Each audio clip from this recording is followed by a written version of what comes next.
Boa tarde a todos. Gostaria de dar as boas-vindas a todos os que estão presentes e que se disponibilizaram para ouvir aqui um bocadinho falar sobre laser endovenoso e sobre como esta estratégia veio revolucionar de facto o tratamento das varizes.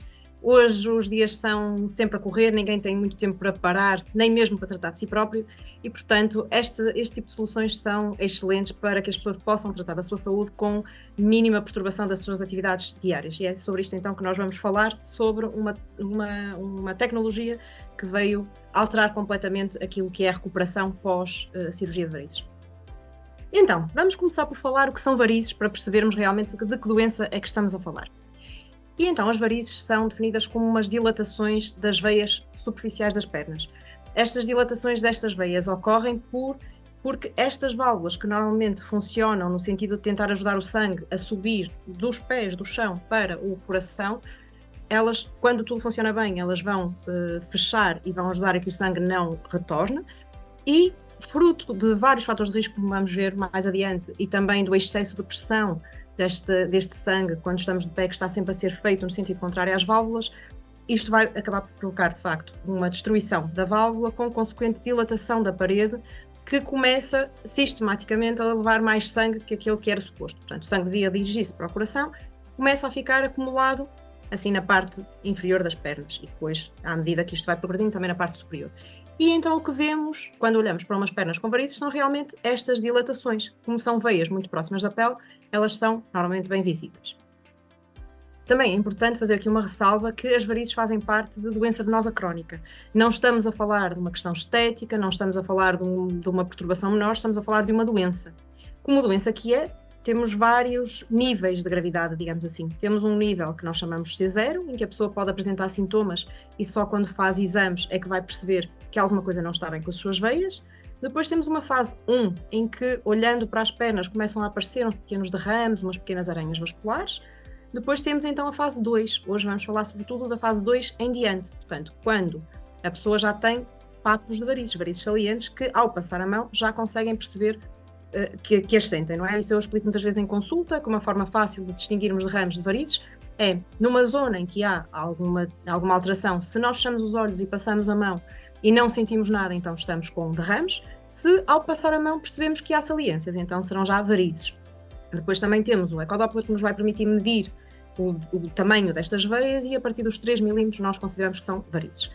À medida que a doença progride, a pessoa vai ter também inchaço, mais sobretudo inicialmente ao final do dia, dos tornozelos e das pernas, portanto uma fase C3, e depois uma fase C4, e daqui para a frente já começamos a ter alterações irreversíveis. Portanto, já começamos a ter sofrimento da pele, secundário a este excesso de pressão deste sangue que devia dirigir-se para o coração e que fica permanentemente na parte inferior do corpo e começa então a causar perturbação da pele. Inicialmente a pele começa a ficar escura e depois fica também muito dura em profundidade e fina e muito fácil, que rasga facilmente à superfície. Quando temos a presença de uma ferida mesmo, então falamos num nível 6. Estas feridas são normalmente de difícil cicatrização e frequentemente depois do doente ter uma ferida vai ter mais tendência a ter novas feridas, isto então na fase 6. Um doente que já teve uma ferida e conseguiu cicatrizá-la fica numa fase 5, portanto uma fase de maior gravidade em relação ao 4, porque uma zona que já teve ferida é uma zona mais suscetível de voltar a abrir ferida. E lembrar que isto, que às vezes nós podemos pensar que é uma coisa que demora muitos anos a acontecer e, portanto, uma pessoa de meia idade jamais terá uma ferida, não é verdade, porque o que os estudos nos indicam é que 1 em cada 4 doentes, portanto 22% dos doentes, podem passar desta fase de varizes tronculares para uma fase de ferida, de úlceras venosas, em 6 anos. Portanto, não é preciso esperar 20 anos, não é uma coisa de pessoas de muita idade, realmente vemos cada vez mais pessoas novas com feridas nas pernas. Portanto, estamos a falar de 22% em 6 anos. É muita gente. Em termos de frequência da doença, a Sociedade Portuguesa de Angiologia e Cirurgia Vascular realizou este estudo em Portugal há uns anos atrás e verificaram que 7 em cada 10 mulheres sofrem de problemas da circulação venosa e metade não está tratada. Muitas vezes as pessoas nem sequer têm consciência de que têm uma doença, que têm um problema e às vezes acabam por se habituar a ter permanentemente dor e a achar que é normal, a procurar outras causas e não percebem que têm uma doença.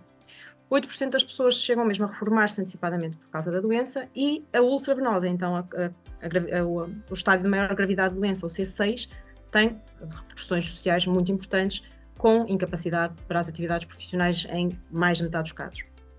48% da população portuguesa também refere que tem regularmente dor nas pernas e nos tornozelos, e 2/3 da população feminina com mais de 50 anos sente que a sua qualidade de vida é altamente afetada pela presença da doença. Em termos de sintomas, então, quais são os sintomas típicos de varizes, de doença venosa crónica? A pessoa vai referir que tem dor, que tem cansaço nas pernas, que tem sensação de peso, que as pernas estão inchadas, pode ter comichão, formigueiros, pode ter cãibras também, e estas queixas são especialmente mais agravadas no calor e ao final do dia. Depois, quando olhamos para o aspecto das pernas, conseguimos identificar as manchas, os derrames, as varizes mais salientes, e depois os estágios mais graves, as feridas e a pele escura. Em termos de fatores de risco de doença venosa crónica, há uma série de fatores, nenhum deles isoladamente é capaz de provocar doença, mas sabemos que são, de facto, fatores de risco, ou seja, a presença destes fatores aumenta a probabilidade da pessoa vir a ter varizes. Então, pessoas que já tiveram uma trombose venosa profunda estão sujeitas a maior risco de aparecimento de varizes. Pessoas que passam muitas horas de pé ou sentadas imobilizadas, portanto, tudo o que seja posições em que as pernas estão contra a gravidade durante longos períodos de tempo sem a ação dos músculos. O excesso de peso, o sexo feminino, e aqui faço uma ressalva, embora o sexo feminino seja um fator de risco, os homens que estão a ver, por favor, não vão embora, porque isto também é uma doença de homens, está bem? Embora, de facto, haja uma prevalência de 60% de mulheres para 40% de homens, varizes também acontecem nos homens. Frequentemente os homens até nos chegam em estádios mais avançados, porque o pelo disfarça um bocado e às vezes é preciso varizes de maior tamanho para que os homens se apercebam que também têm varizes. Mas os homens que estão a ver, por favor, espreitem os tornozelos a ver se encontram aí alguma coisa que possa ser um sinal. Como outros fatores de risco, então, temos também a toma de pílulas combinadas, portanto, são aquelas pílulas que têm 2 componentes. Já as pílulas que só têm prostatativos, classicamente definidas como as pílulas de amamentação, não aumentam o risco de trombose nem de varizes. Mulheres que estiveram várias vezes grávidas, mais que uma vez grávidas, a presença de traumatismos nas pernas, a história familiar, é assim um fator clássico em que é do conhecimento geral que pessoas que têm na sua família, pais, mães, irmãos com varizes têm maior propensão de ter varizes também. Uma dieta pobre em fibras que condiciona a obstipação também aumenta o risco de varizes, e a presença de alguns tipos de tumores e dos tratamentos associados a esses tumores também é um fator de risco para varizes. E ouvimos isto muitas vezes em consulta. Porquê é que eu vou tratar as minhas varizes se isto nunca me doeu, se nunca me deu problemas, isto é uma coisa que está para aqui há tantos anos? E então estão aqui neste slide 3 boas razões para tratar das varizes. Estamos a falar de facto de uma doença que tem complicações, muitas delas bastante aborrecidas, e aqui estão as 3 principais. Daqui deste lado mais à esquerda temos as tromboses, a trombose venosa superficial, que se identifica muito bem, também tem um slide à frente para vos explicar isto melhor. As úlceras venosas, que já falamos então, e que podemos passar em 6 anos num estádio de varizes tronculares para uma úlcera. E as hemorragias de varizes, que nós chamamos de varicorragias, são sempre um cenário que causa muita perturbação, muita ansiedade, porque normalmente são hemorragias abundantes. É frequente as pessoas dizerem que ficam assim poças de sangue no chão, é uma coisa que angustia muitas pessoas, porque é de difícil controlo, sobretudo porque normalmente isto acontece quando a pessoa está de pé e não é fácil a pessoa lembrar-se de se deitar e pôr as pernas ao alto, que é a forma mais fácil de conseguir controlar a hemorragia. Portanto, perante um cenário de hemorragia de varizes, aquilo que deve ser feito é tentar ficar calmo, tentar procurar ajuda e, no entretanto, deitar-se no chão, pernas bem ao alto, porque como o sangue das veias está a ser conduzido de baixo para cima, se as pernas estiverem mais altas que o coração, parte da hemorragia logo é resolvida e muitas vezes até para completamente. Depois, antigamente era um clássico as pessoas colocarem uma moeda no sítio onde havia a hemorragia. A moeda não é um objeto muito limpo, mas o que pode ser feito é colocar uma compressa ou um pano e a moeda por cima no sítio da hemorragia. Portanto, neste caso aqui, por exemplo, uma moeda, normalmente é uma moeda de €1, que é o tamanho do sítio onde sangrou. Portanto, colocar um pano, colocar uma moeda ou qualquer coisa que comprima no sítio da hemorragia e depois uma compressão mais externamente. Já quando, ao fim de meia hora, tudo estiver mais calmo, depois então nessa fase já é mais fácil procurar ajuda médica, sem ser perante aquele cenário de horror, de imenso sangue espalhado por todo lado, que angustia muitas pessoas. Portanto, 3 boas razões para tratar das varizes. Então, estava-vos a dizer da trombose venosa superficial, as tromboflebites. As tromboflebites normalmente não passam muito despercebidas, porque doem muito. Como são veias que estão muito próximas da pele, o que vai acontecer é que, em situações normais, as veias são moles, não é? Porque têm sangue líquido lá dentro, e portanto nós comprimimos a veia e ela é mole. Numa situação de uma trombose venosa superficial, uma tromboflebite, a pessoa é logo alarmada pela dor. Dói imenso, e no sítio onde dói, nesse local, tem um papinho duro, vermelho à volta, extremamente doloroso e, portanto, isto é um sinal de uma trombose venosa superficial. É só, depois de ter este conhecimento, não deixar a situação progredir e procurar ajuda médica para fazer medicação para pôr sangue fino. Porque o problema destas tromboses venosas superficiais é, para além do estrago que fazem na veia e na pele, que fica sobre a trombose, que vai ficar mais escura, pode, de facto, parte deste coágulo libertar-se e ir pela circulação venosa até às veias profundas e dar uma trombose venosa profunda, ou pior ainda, até à circulação pulmonar e dar uma embolia pulmonar. Já uma trombose venosa profunda é uma situação que passa muitas vezes facilmente despercebida, porque dá apenas um inchaço de uma perna que fica mais inchada em relação à outra, mas muitas vezes a dor é muito ligeira e, portanto, é mais frequente nós vermos quadros de tromboses venosas profundas de pessoas que andaram, que já foram já procuraram ajuda médica e isto acabou por passar despercebido, porque a única coisa que nos faz diagnóstico da trombose venosa profunda é o ecodoppler, porque só pelo exame nós não conseguimos perceber. Realmente há uma perna que está mais inchada que outra, normalmente há um contexto de uma pessoa que esteve mais tempo parada, imobilizada, e isso também nos leva a suspeitar de uma trombose, mas a dor não é uma dor que alarme. E é uma complicação grave, de tal modo grave que o risco de embolia pulmonar é ainda maior quando são atingidas as veias profundas. Já numa embolia pulmonar, estamos a falar de uma situação que no limite pode ser fatal. As pessoas vão queixar-se de sintomas respiratórios, ou seja, vão ter dificuldade a respirar, vão ter dor no peito, vão ter tosse e com a tosse pode sair algum sangue, portanto vão expectorar sangue. E qual é a importância então de fazer diagnóstico da doença? Desde logo, estamos numa fase de tecnologia, temos imensos exames, temos imensas coisas, mas não podemos descurar a parte clínica. E às vezes há uma tendência, eu recebo no meu telemóvel imensas fotografias de pernas e de exames e assim, mas há uma coisa que é fundamental, que é fazer a história clínica, que é falar com as pessoas, que é perceber o que é que se passa. Coisas tão simples como que queixas tem, há quanto tempo tem, que medicação faz acessória, se teve traumatismos ou se não, se toma pílula ou não, se fuma. Por exemplo, uma coisa que às vezes é frequente, doentes que referem a uma dor, tipicamente uma dor ciática, uma dor que vai ao longo da parte posterior, da parte de trás, da coxa e da perna, desde a nádega até ao calcanhar. Um doente que tenha esta dor e que também tenha varizes e que seja submetido a uma intervenção a varizes, vai continuar com a mesma dor, porque a dor é uma dor ciática, portanto é uma dor de causa relacionada com a coluna. Se isto não é claramente explicado antes da intervenção, o doente vai ficar frustrado com a cirurgia, com a intervenção que a gente faça, porque vai presumir que a dor que ele tinha estava relacionada com as varizes e, como tal, a intervenção às varizes lhe vai resolver a dor. E não vai, estamos a falar de coisas diferentes. Portanto, é importante realmente perceber as queixas da pessoa e explicar claramente quais são os objetivos da intervenção que vamos fazer. Porque quando somos honestos é tudo muito mais fácil e as pessoas percebem qual é o objetivo e não há este tipo de frustrações que às vezes leva a que as intervenções a varizes, entre outras coisas, possam ter um bocadinho de má fama, dizer assim, é porque eu fui operada e fiquei pior. Lá está, não é? Uma pessoa que tem uma dor de um joelho, uma dor osteoarticular de um joelho, ou uma dor da coluna, essa dor não irá melhorar com a intervenção às varizes. Isto só se percebe se nós falarmos com as pessoas. Não há exame nenhum, não há nenhum método de imagem, que eu às vezes brinco a dizer assim, era bom se nós pudéssemos fazer como nos carros, que vão à máquina e ligam a luz, mas em medicina não funciona assim. Portanto, é mesmo importante ouvirmos as pessoas e orientar os exames que vamos pedir em função daquilo que nós achamos que possa ser mais provável. Depois, para além de olhar, além de falar com as pessoas, não é, e de perceber a história clínica, o exame físico também é fundamental para perceber onde é que estão as áreas mais atingidas de derrames, de varizes, de pele mais escura, e depois podemos complementar com este exame que é o fleboroscópio, que também nos dá várias informações.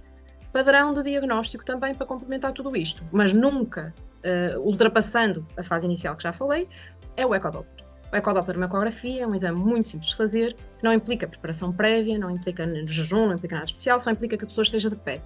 Pronto, isso é uma coisa fundamental, é que o ecodoppler seja feito em posição de pé, que é como eu também explico, que é a posição de funcionamento das veias. E se nós queremos ver como é que as veias estão a funcionar, então a pessoa está de pé para que nós possamos perceber em que sentido o sangue se está a dirigir. E este exame vai nos dar toda a informação, praticamente, porque vai nos dizer quais são as veias que não funcionam bem, vai nos dizer quais são os tamanhos que elas têm e em função disto a gente vai escolher o melhor tratamento para cada doente. Em relação ao tratamento médico, e às vezes há muito receio das pessoas dirigirem-se à cirurgia vascular, porque parece que os cirurgiões vasculares só sabem operar. Isto não é verdade. Também a especialidade, até de resto, chama-se angiologia e cirurgia vascular. Temos uma parte médica também. E é importante associar o tratamento médico também nesta doença que são varizes. E temos conselhos muito simples, como, por exemplo, mexer as pernas, não passar muito tempo com as pernas em imobilização de pé ou sentada, escolher um desporto adequado, que são os desportos de baixo impacto, a caminhada, a natação, evitar a exposição a lugares quentes e preferir, pelo contrário, lugares frescos, vestir roupa que não seja muito apertada e que não faça compressão em sítios onde passam veias e, portanto, vão causar mais mal-estar. A escolha do calçado, que frequentemente as pessoas acham que o calçado raso é melhor para as pernas e para os pés, e não é. Também o ideal é um calçado com um tacão largo de 3, 4 centímetros. O tacão alto agulha também não é adequado, como é evidente. Não quer dizer que se a pessoa usar um tacão uma vez por outra que vai ter varizes, mas de facto um tacão alto perturba o retorno do sangue na direção do coração. Portanto, cronicamente usado pode ser um fator de risco para o aparecimento de varizes, muito embora vão ver muitas coisas na internet a dizer o contrário. E depois, claro, uma questão que também já falamos de fator de risco para varizes é um momento especial da vida das mulheres, que é a gravidez, que realmente há uma pressão muito grande em que o sangue está a tentar subir na direção do coração. Isto é uma criança a crescer na barriga, a arranjar o seu espaço, para além de todas as questões hormonais associadas à gravidez que levam de facto a que a doença possa agravar nesta fase. Outra coisa às vezes que é também uma questão que nos levantam em consulta, que é, ok, uma mulher de 30 anos ou de 20 e qualquer coisa tem varizes grandes, salientes e tenciona engravidar. Deve tratar as varizes antes ou depois de uma gravidez? E a resposta é simples. Tendo varizes grandes e salientes, o tratamento deve ser feito antes da gravidez, porque a altura da gravidez é uma altura em que nós estamos 9 meses grávidas, é imenso tempo, dá tempo de muita coisa correr mal e a gente não quer que nada corra mal, quer que tudo corra bem naquele período. E, portanto, se a pessoa tem uma doença de base que tem um risco aumentado de ter complicações na gravidez, de ter, por exemplo, uma trombose venosa superficial, que vai implicar que a pessoa não possa fazer comprimidos nessa fase da gravidez e tem que fazer injeções na barriga, se for logo numa fase da gravidez, vai ter que estar 9 meses, mais 1 mês e meio de pós-parto a fazer injeções. Porquê avançar para uma gravidez, se as coisas puderem ser planeadas, claro, não é? Mas porquê avançar para uma gravidez com este problema e com o risco de ter complicações, se pode tratar do problema antes? Portanto, o meu conselho é em pessoas. Eu não estou a falar de alterações em ecodoppler que não se traduzem em varizes. Eu estou a falar de varizes salientes. Uma pessoa que tenha varizes salientes e que programe engravidar deve tratar das suas varizes antes. Em termos de medicação, também temos muitos medicamentos que nos podem ajudar a controlar sintomas, a melhorar o edema, a melhorar o cansaço das pernas. Por exemplo, quando há sensação de calor, há cremes refrescantes que também nos ajudam nisso. E depois temos as meias elásticas, está bem? As meias elásticas são vistas quase como um castigo dos cirurgiões vasculares para as pessoas e não devem ser. A meia elástica deve ser um auxílio importante e não deve ser para castigar ninguém. Portanto, a ideia de que eu vou ser operada às varizes, vou precisar de usar meias para o resto da minha vida, está longe de ser assim. Pelo contrário, a pessoa precisa mais das meias antes de tratar das varizes do que depois. Porque quando trata das varizes, diminui o seu risco de ter trombose e ter complicações. E a meia é isso que faz antes das intervenções. Quando a pessoa ainda não pode ser intervencionada por alguma razão, a meia vai, ao fazer compressão, melhorar o retorno do sangue na direção do coração e reduzir um bocadinho as complicações. Mas é evidente, estejamos a falar de meias, estejamos a falar de comprimidos, estejamos a falar de cremes, nada disto tem capacidade de fazer as varizes desaparecerem. Não é? As varizes não desaparecerão, nem com o tempo, nem com nenhuma destas medidas, se não forem tratadas convenientemente com cirurgias, com procedimentos minimamente invasivos, como vamos falar agora do laser, que é o tema desta sessão. Outra questão, às vezes, das meias é que são feias, são grossas, incomodam. Há, neste momento, meias para todos os gostos e feitios, de todas as cores, com cristais Swarovski, tudo e mais alguma coisa, portanto, isso não é desculpa. Também há meias para homens, mais uma vez, os homens não se vão embora. Há meias que parecem meias normais de homem, portanto, também não há desculpa para ficar assim, não vou usar uma coisa que depois tem ali no tornozelo, que se nota que é uma meia elástica. Pronto, há todos os tipos de modelos, há meias com efeito push-up para mulheres, há tudo. E há também auxiliares para calçar a meia elástica. Desde estes pezinhos que ajudam a que a meia possa ser empurrada sobre estes pezitos, desde estas luvas que ajudam a puxar a meia para que não se rasgue a meia na altura em que se está a puxar. Por exemplo, quando as pessoas referem que têm alergia ao silicone da meia ou que a meia descai ao longo do dia, há soluções adesivas que também podem ser uma boa opção. Lá está. Mais uma vez importa ouvir a pessoa e perceber que tipo de meia esta pessoa pode usar, o que é que funcionará melhor neste caso e ajudar com as ajudas técnicas que existem disponíveis. Há, por exemplo, estas calçadeiras que são boas para pessoas com idade avançada. Há uma série de soluções. Haja boa vontade. E há. Depois temos, por exemplo, isto que é a ligadura de zinco, que é também um bom auxiliar nas situações em que há feridas nas pernas, está bem? Portanto, naquilo que vos falei do C6, é uma boa medida, muitas vezes estes pensos compressivos não podem ser usados em toda a gente, mas quando é possível usar, é uma boa tentativa uma boa ajuda para cicatrizar as úlceras. E depois tem esta questão, que é, as varizes não vão desaparecer ao longo do tempo.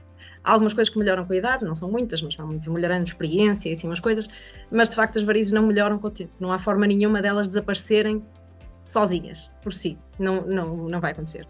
E acontece frequentemente, não é? Que nós vemos em consulta doentes que nos chegam com idade muito avançada, com tromboses de repetição, com feridas, com hemorragias, mas já com doenças cardíacas, com doenças nos pulmões, com doenças nos rins, e que isso já vai condicionar um aumento do risco de uma intervenção a varizes, mesmo com intervenções minimamente invasivas, porque às vezes as pessoas acham que na medicina a gente consegue tudo, mas nós não somos deuses.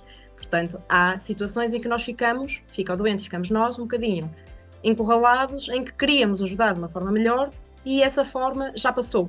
E a gente às vezes sem pena eu digo, se viesse 10 anos antes isto era tão fácil. Mas o tempo nunca vai para trás, vai sempre para a frente. É uma frase que eu digo muitas vezes à consulta. Portanto, se a pessoa tem um problema que não vai resolver sozinha e que vai agravar, naturalmente vai agravar, porque à medida que as veias vão dilatando e que vão perdendo a sua força, é impossível que isto recupere sozinho e vai piorar, por que não tratar este problema quando tem melhores condições de o fazer? Porque às vezes, mesmo nesta fase, bastam umas artroses nos dedos que já dificultam muitíssimo calçar uma meia elástica. Portanto, aquilo que podia ser uma solução fácil uns anos antes e dizer assim, eu fico com as meias e ando com as meias sempre e não tenho problemas com isto. Nestas idades é muito complicado calçar uma meia elástica. Aliás, há situações em que eu, em idades avançadas, não prescrevo meia elástica porque percebo que não é execuível, não é? A pessoa não vai conseguir calçá-las e nós temos que ser razoáveis e não achar que tudo o que a gente vai prescrever vai acontecer. Portanto, tem que haver esta razoabilidade quando estamos a prescrever. E por isso o conselho é tratar enquanto é tempo. E que opções temos?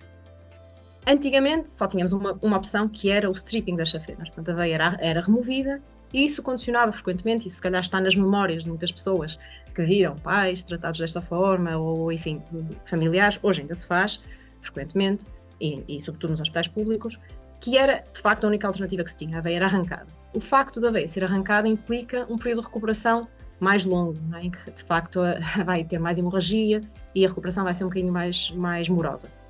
Depois temos cada vez mais técnicas minimamente invasivas, as mini-flebectomias, sedantes, e não é assim há tantos anos, há cerca de 20 anos atrás, quando eu comecei, se dizia que grande incisão, grande cirurgião, e portanto, se a pessoa tinha uma cicatriz grande, então era uma cirurgia, sim senhora, muito importante. Hoje não. Hoje toda a gente quer tudo pequenino, quer tudo bonito, sem cicatrizes, portanto estamos nesta fase tudo mini-invasivo. E, de facto, a revolução completa é o laser endovenoso, sem dúvida nenhuma, de tal forma, revolução que, hoje em dia, isto aqui só para relembrar o stripping, e as mini-flebectomias, hoje então que fazemos só com as tirinhas assim pequeninas, de tal forma o laser vai revolucionar o tratamento de varizes que hoje em dia é, nas nossas indicações para tratamento europeias, nas indicações para tratamento americanas, é a primeira escolha para tratar varizes. Portanto, se havia alguma dúvida, o laser tem na verdade 20 anos. Nós em medicina que às vezes demoramos um bocadinho a acreditar na tecnologia, mas hoje em dia temos 20 anos de laser, temos uma técnica completamente estabelecida, padrão de tratamento, com resultados duradouros, com uma recuperação excelente em relação às técnicas anteriores e, portanto, é a nossa primeira escolha quando é possível. E o laser permite-nos tratar este tipo de varizes. Eu faço laser endovenoso desde 2008, porque comecei a trabalhar com um cirurgião que tinha o seu próprio equipamento de laser que eu tinha comprado no estrangeiro e, portanto, permite-me estar à vontade a falar sobre esta técnica. E quando vamos tratar varizes grossas, e às vezes eu tenho isto assim na minha página do Instagram, porque às vezes o facto de nós fazermos estes tratamentos com laser em bloco operatório pode causar alguma ansiedade às pessoas. Então tem assim umas fotografias do bloco para se familiarizarem um bocadinho com aquilo que é o ambiente de bloco operatório, que para mim é o meu ambiente normal, mas que às vezes causa alguma ansiedade às pessoas. Portanto, eu no dia estarei assim com esta roupinha, lá com um fatinho verde, com uma touca e com uma máscara, depois a pessoa passa para esta sala, que é uma sala de admissão, onde é feita a marcação das varizes, quer a marcação do que vemos, quer depois complementada com a ecografia ou ecodoppler. Isto é uma sala operatória aqui do lado esquerdo, portanto é assim, são sempre salas que têm muitas luzes, muitos equipamentos e isso causa alguma ansiedade, mas que nós vamos controlando a ansiedade, quer às vezes com uma simples conversa e com uma graça que a gente possa dizer ao doente, quer quando é necessário com medicação, está bem? Não faltam medicamentos que podem ajudar a que as pessoas possam dar aqui bem no chat, a que as pessoas possam gerir a sua ansiedade de uma forma mais confortável. A ideia é que tudo isto seja um processo completamente confortável. Depois temos uma sala de desinfecção e no fim da intervenção o doente regressa para esta área de recuo.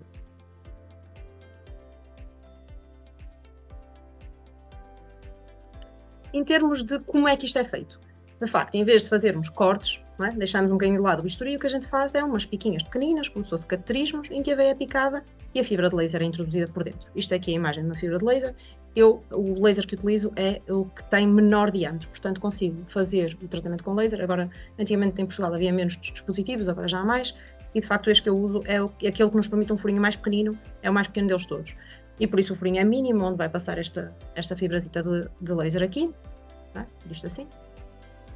Todo o procedimento é guiado com o ecodoppler, portanto a fibra é introduzida e é avançada sob controle visual, nós vamos vendo o que estamos a fazer, e depois a fibra é removida, percorre a veia toda que vamos tratar, e ao remover a fibra é emitida uma fonte de energia laser que vai condicionar o colapso da veia. Portanto, no fundo é como se a veia fosse queimada por dentro, e o que nós não queremos é que passe sangue naquela veia. Já percebemos que aquelas veias que estão doentes não fazem a sua função adequada de levar o sangue ao coração. Às vezes as pessoas ficam um bocado aflitas e dizem assim, então, e vamos eliminar estas veias, e depois como é que o sangue chega ao coração? Temos muitas veias profundas, que são as veias mais importantes para levar o sangue ao coração, que são veias que não são veias de intervenção, que não fazemos cirurgias nelas, que não podem ser removidas. Fazemos intervenções, mas não deste género. Pronto, mas não são veias que a gente possa remover ou eliminar.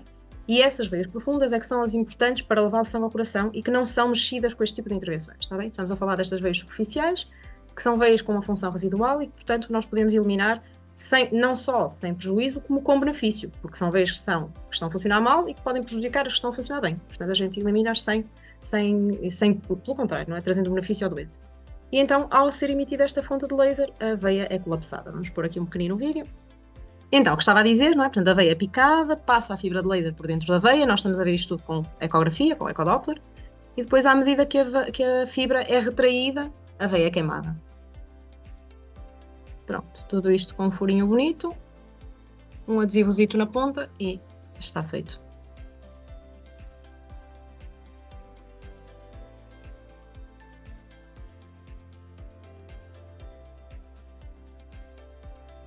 Estão a ver agora a tela, estão, Tiago? Sim, doutora, sim. Ok, então vamos continuar. Portanto, isto permite-nos que realmente consigamos fazer um tratamento que é seguro, que é eficaz, que não tem cortes e que vai condicionar completamente a recuperação, porque é extraordinariamente rápida, não é? Em pessoas que, por exemplo, têm a opção de teletrabalho ou têm facilidade em gerir as suas agendas, as pessoas nunca chegam a interromper o trabalho. E isso é uma coisa extraordinária, sobretudo em pessoas para as quais o facto de estar imobilizada, de estar sem trabalhar, vai ter repercussões em termos do que vão oferir. Portanto, é fundamental que as coisas sejam feitas rapidamente, porque é o que eu dizia no início, ninguém tem muito tempo para estar doente. E, portanto, tudo isto é feito sem internamento e com rápido regresso a casa, ao fim de umas horas. Em termos de resultados, vamos ver se o meu videozinho funciona, vamos dizer. Sim, Tiago? Sim, doutora, conseguimos ver. Ok, pronto. Temos aqui alguns antes e depois.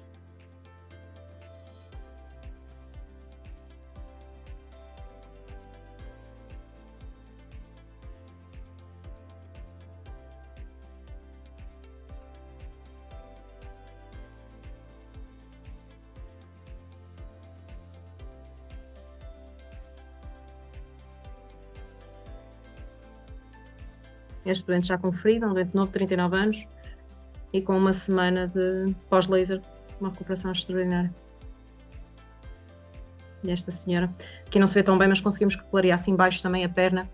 O que eu estava a dizer, que muitas vezes quando já há escurecimento da pele, nós consideramos que são lesões irreversíveis, mas que felizmente conseguimos às vezes que clareiem em parte. E depois então aqui deixar-vos o que é o feedback dos meus doentes, porque orgulho-me de dizer que os meus doentes são os meus principais promotores, porque quando tudo corre bem é fácil, quando tudo corre bem é fácil, toda a gente fica muito contente, mas também tem aqui outro revés, que é, se alguma coisa corre menos mal, os meus doentes saem da consulta com o meu número de telefone.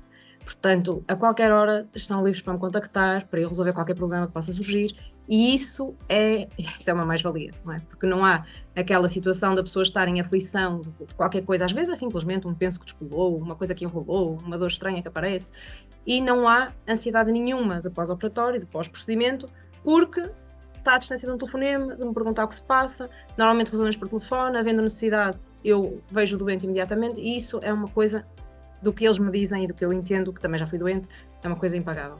E, portanto, tem assim estes testemunhos, podem ver também nas redes sociais, em que esta senhora foi muito engraçada, tem 68 anos e que me disse, e diz ela, que agora diz a toda a gente por onde passa, que se soubesse que as coisas eram assim, já tinha tratado as varizes muito mais cedo. Nunca tratou até à idade da reforma, porque não tinha tempo para estar doente e para parar, e afinal não era nada do que lhe vendiam, foi super fácil tudo, foi super tranquilo, não teve dor nenhuma, fez as coisas dela, não teve repercussão praticamente nenhuma nas suas atividades. Este testemunho aqui do meio é de um doente de 35 anos, também muito bem, sem desconforto, sem nada. Este testemunho aqui do lado direito é de uma doente, de uma mulher de 35 anos que tem uma pastelaria e que é sua, e portanto se não vai trabalhar, isso tem obviamente repercussões, porque tem que trabalhar para ganhar, e que ao final do terceiro dia já foi trabalhar 6 horas. Para ela é pouco, normalmente faz 14, e ficou toda contente por já ir trabalhar 6 horas, porque realmente estar de pé numa pastelaria, num ambiente quente, depois de realizar um procedimento de laser por varizes grandes, é uma coisa extraordinária. E claro, esta senhora é muito engraçada, porque toda a gente que entrava na pastelaria dizia assim: ai, o que é que está a fazer? Isso vai correr tudo mal, porque não pode, tinha que estar na cama, tinha que estar assim. Ainda há muito este conceito. E ela dizia: eu estou a fazer o que a doutora mandou, se ela diz, eu vou confiar. E agora que ela já tem 2 meses e tal de pós-tratamento, as pessoas já não dizem que realmente, que se calhar, que abusou, porque percebem efetivamente que ela fez o que podia fazer e que tudo correu bem. Depois tem aqui esta doente, também assim nova, 30 e poucos anos, que me manda mensagem a dizer assim: doutor, quero ir passear muito. Então eu telefonei-lhe a perguntar o que era passear muito. Porque há doentes assim que puxam mesmo um bocado e que vão fazer caminhadas mais longas, então eu queria perceber onde é que ela queria ir. E queria ir, estava no terceiro dia de pós-operatório, e queria ir a Óbidos, era a altura de Natal, passear com a família, e foi. E não teve problema nenhum, e respondeu-me à história e dizer: é verdade, doutora, fui muito bem, não tive dor nenhuma. E isto é uma felicidade para mim. Depois temos aqui uma senhora já de mais idade, 71 anos, e que no dia a seguir à intervenção tinha comprado os bilhetes para ir ver o Zambujo, e que me diz assim, se pode ir. E foi, e tudo bem, e ao quinto dia andava a passear no Senhor de Matosinhos, e várias outras mensagens, mas também para verem isto que gostava de dizer. Os doentes têm o meu contacto, têm facilidade de me contactar, se houver, porque é o que digo, se corre tudo bem, maravilha, mas se corre tudo menos bem, é nessa altura que a gente precisa de ter um apoio, e isso é fundamental. Depois, em relação ao clássico mito de vou fazer uma intervenção e será que isto corre mal e não sei o quê, nós, fazendo o nosso trabalho de forma honesta, só devemos propor uma intervenção a um doente se a intervenção tem um risco inferior ao risco das complicações da doença que essa pessoa tem. Não é? Portanto, pesando os dois riscos, portanto, a intervenção tem um risco baixo, a doença tem um risco alto, então, pesando, é favorável a uma intervenção. E aí a intervenção deve ser proposta, que é o caso aqui. Não é? Por exemplo, o que eu vos estava a dizer, se temos uma pessoa de muita idade em que nós percebemos que tem um risco com a intervenção grande, então não faz sentido propor a intervenção a um doente frágil, a um doente que pode realmente a coisa correr pior.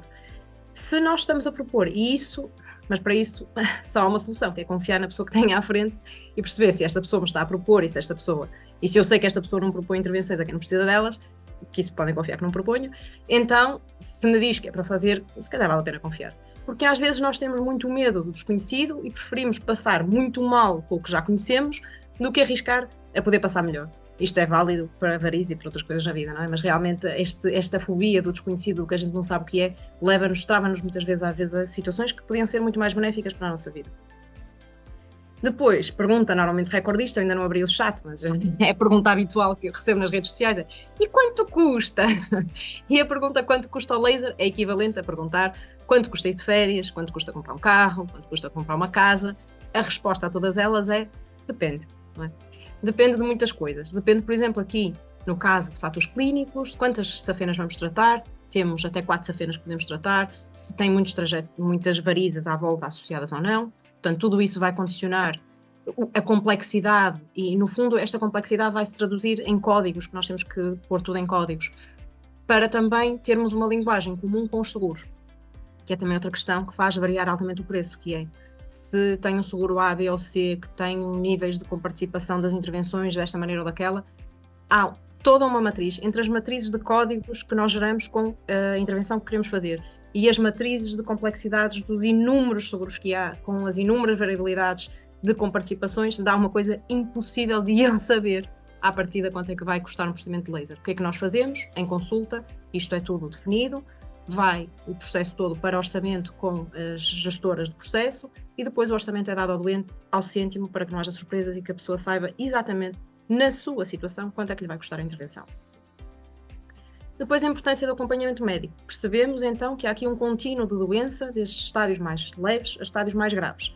É uma doença crónica, evolutiva. O que é que nós queremos? Queremos travar a doença, sobretudo antes de aparecerem complicações irreversíveis. Portanto, para fazermos isto, devemos atuar o mais cedo possível, para que realmente consigamos evitar as complicações piores da doença. O facto de ser uma doença crónica não quer dizer que não seja uma doença que tenha tratamento. Quer dizer que é uma doença que não tem cura. Não tem cura uma diabetes, não tem cura uma hipertensão.